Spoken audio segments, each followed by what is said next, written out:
दोस्तों नमस्कार, मैं सत्यप्रकाश। आप देख रहे हैं यूट्यूब जन विचार चैनल। जन विचार चैनल के माध्यम से कांग्रेस पार्टी के जिला अध्यक्ष माननीय विधायक जी हमारे मौजूद हैं। विधायक जी का हम स्वागत करते, अभिनंदन करते हैं अपने चैनल के माध्यम से। धन्यवाद। विधायक जी, आप जिस तरीके से कांच की झोपड़ी आपकी विधानसभा नहीं है, आप यहाँ आए हैं, तो किस तरीके से लोगों को बुलाना होता है? देखिए, जिस तरीके से सामाजिक स्तर पर और कांग्रेस पार्टी की जिलाध्यक्ष हूँ, तो कहीं न कहीं लोगों का जुड़ाव है और समय समय पर सवाई माधोपुर जिले से किसी भी गांव से लोगों का इनविटेशन आता रहता है, तो कम समय मिल पाता है बाहर जाने का। तो लेकिन यहाँ इन्होंने ज़्यादा रिक्वेस्ट की, तो मैं फिर यहाँ आने का मैंने विचार रखा है। और आज कांच की झोपड़ी गांव में आकर मुझे अच्छा लगा कि सबका लोग प्रेम और आशीर्वाद बहुत अच्छा है मेरे प्रति।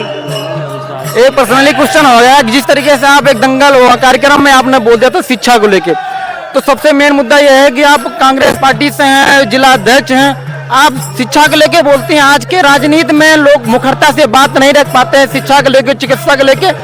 चुनाव और राजनीति अपने बढ़ाने के लिए धर्म के नाम पे और चीजों को लोग बगराते रहते हैं, तो आप इस क्वेश्चन को कैसे पुटअप करते हैं? आपको जो विरोधी लोग हैं उसको मुद्दा बनाते हैं, तो इनको कैसे आप फेस करते हैं? देखिए, मैं पॉलिटिक्स में हूँ, पर मैं पॉलिटिक्स करती नहीं हूँ।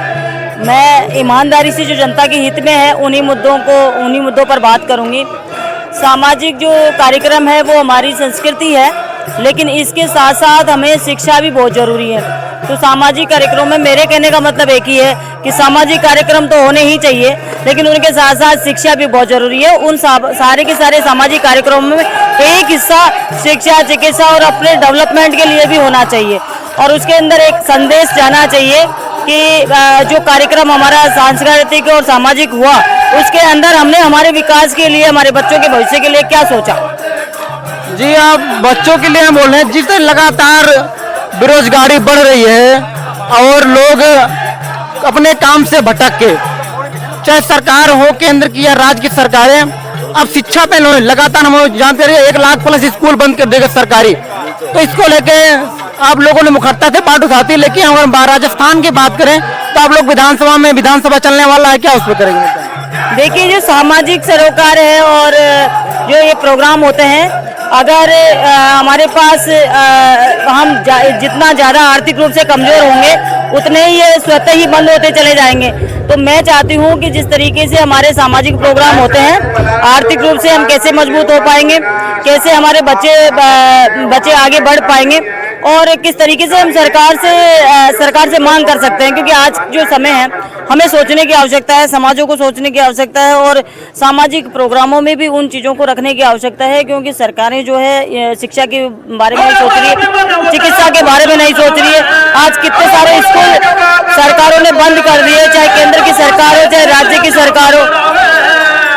इनका मकसद है सिर्फ शिक्षा को कमजोर करना, देश की अर्थव्यवस्था को कमजोर करना, देश को सुरक्षा की दृष्टि से भी कमजोर करना। क्योंकि अग्निवीर जो परीक्षा ली इन्होंने, अग्निवीर भर्ती की, उसके अंदर देश की सीमाओं पर जो हमारे जवान लड़ रहे हैं उनको भी कमजोर करने का काम किया। आप शिक्षा के विषय में बोला, मैडम पेपर लगातार लीक हो रही है, हमारे न्यूज तंत्र भी इसको नहीं सुनाते हैं। आपकी सरकार थी तो लोग इस पर बात उठा करते हैं। अभी अशोक गहलोत साहब ने भी बात रखी थी, फजीन पायलट जी ने रखी थी पेपर लीक के बारे में।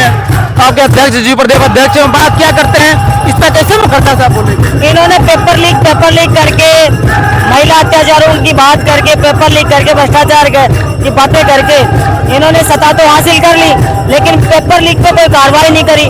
हमारी जो सरकार थी, कांग्रेस की सरकार, उसने पेपर लीक पे बहुत बड़ा कानून बनाया, जिसमें उनकी संपत्तियां, जो भी पेपर लीक मामले में संबंधित लोग थे, उनकी संपत्तियां कुर्क करने का काम किया और कई सारे मजबूत कानून बनाए जिससे कि इस पर रोक लग सके। लेकिन जैसे ही 2 साल हो गए, आज पेपर लीक पर क्या कार्रवाई हो रही है भाजपा सरकार की, और महिला अत्याचार बढ़ते जा रहे हैं, क्या कार्रवाई हो रही है। और इसके अलावा भ्रष्टाचार तो चरम सीमा पर ही पहुंच गया।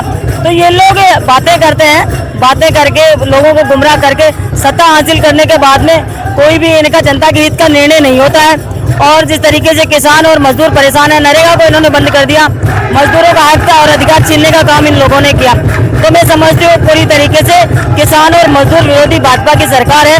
कांग्रेस जब आती है किसानों और मजदूरों के पक्ष में बात करती है, उनके लिए अच्छी अच्छी योजनाएं लाती है, और भाजपा जब आती है उनको बंद करने का काम करती है। मैडम लास्ट सवाल ये रहेगा, हमने आपको लगातार देखा अरावली पर्वत, ये राजस्थान की सबसे बड़ा आंदोलन बोल सकते हैं। आपके पार्टी के तमाम बड़े लीडर आप सहित इस आंदोलन में कामयाबी हासिल की, क्या ये सिर्फ पेंडिंग रह गया या थोड़े दिन के लिए ठंडे बस्ते में डाला गया, क्या इस पर विचार है आपका? देखिए, जिस तरीके से जब भी भाजपा की सरकार ने किसानों के खिलाफ 3 काले कानून लेकर आए, उनको बैकफुट पर आना पड़ा, लेकिन इन्होंने देख लिया कि किस तरीके से सीधे रास्ते से हम जनता के अधिकारों को छीन नहीं सकते, तो बैक डोर से ये काम करते हैं। तो किसानों के साथ भी वही हो रहा है, खाद नहीं मिल रहा, बिजली नहीं मिल रही, पानी नहीं मिल रहा, तो बहुत सारी चीज़ें हैं, मुआवजा नहीं मिल रहा, तो बहुत सारी चीज़ों को देखते हुए किसानों के पक्ष में सरकार तो है नहीं, लेकिन फिर भी ये लोग कहीं ना कहीं बैकडोर से इन चीज़ों को इनको कमज़ोर करने का काम कर रहे हैं। उसी प्रकार अरावली का मामला है, अरावली के मामले में सबने विरोध किया, अरावली के मामले में इन्होंने अपने दोस्तों को, उद्योगपतियों को लाभ पहुंचाने के लिए ऐसी योजना बनाई, लेकिन वो इनकी योजना सक्सेस नहीं हो पाई और उनको बैकफुट पर आना पड़ा। इसी तरीके से जनता के आगे इनकी नहीं चलती है। जनता अगर लामबंद जिस दिन हो जाएगी उस दिन ये बैकफुट पर आएंगे ही आएंगे।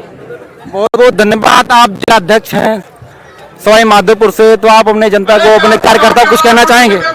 देखिए, मैं तो यही कहना चाहती हूँ जनता से कि अपने अधिकारों को समझे, लोकतंत्र को समझे, अपने संविधान को समझे।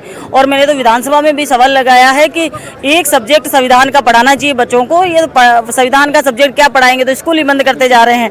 अभी सैकड़ों विद्यालय बंद कर दिए, अभी कुछ दिन पहले ऑर्डर निकाल दिया, राजस्थान के अंदर बहुत सारे विद्यालय बंद कर दिए। तो मैं तो यही कहना चाहूँगी कि अपने अधिकारों के प्रति जागरूक रहे। हमें बहुत मुश्किल से आज़ादी मिली थी और इस आज़ादी का, लोकतंत्र का और संविधान का पूरा लाभ जनता को लेना चाहिए और जागरूक रहना चाहिए। आप शिक्षा की बात करें तो हम एक सवाल आपसे ये भी करना चाहेंगे और रिक्वेस्ट रहेगी, वो नेता भी अपने मंचों पे आने से कतराते हैं, लोग जुड़ नहीं पाते हैं, उनको किस तरीके से जोड़ा जाए, आपको किसमें क्या विचार होगा? यदि हम जोड़ना चाहें अपने लोगों को तो आप देखिए, जब से मैं जिलाध्यक्ष बनी हूँ, आपने देखा होगा सोशल मीडिया के माध्यम से, चैनलों के माध्यम से कि लोग बहुत ही जोश और उत्साह के साथ में पार्टी का काम करने लगे हैं। और सब क्योंकि उनको आइडिया चाहिए, अपना एक मजबूत लीडर चाहिए, अपनी आवाज़ को आगे तक रखने वाला लीडर चाहिए। तो जनता यही चाहती है और पार्टी में बहुत मजबूती आई है।